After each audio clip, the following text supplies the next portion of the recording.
নমস্কাৰ বন্ধু বান্ধৱীসকল, মহাশিৱৰাত্ৰিৰ সকলোলৈকে বহুত শুভেচ্ছা জনালোঁ। আমি ইয়াৰ ওচৰত থকা শিৱ মন্দিৰ ভাগতে আহি এগছি চাকি জ্বলালোঁ।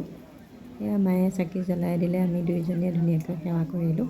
চাওকচোন কিমান ভক্তৰ ভিৰ, একদম বহুত চাকি জ্বলি আছে। সকলোৱে চাগে আজিৰ দিনটোৰ বাবে অপেক্ষা কৰি থাকে, নহয়নে?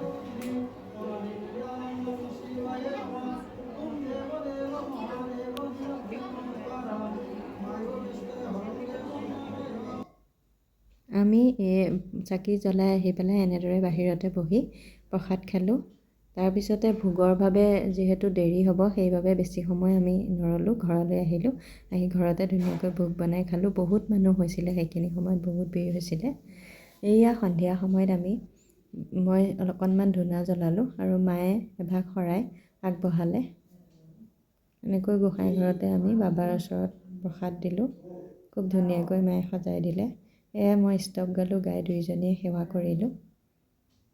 এনেকৈ আমি শিৱৰাত্ৰিৰ দিনটো পাৰ কৰিলোঁ। আপোনালোকে কেনেদৰে পাৰ কৰিলে জনাবচোন। শেষত কেইকপিমান ফটো আপোনালোকলৈ বুলি আগবঢ়াইছোঁ। আজিলৈ আহিছোঁ, বাই।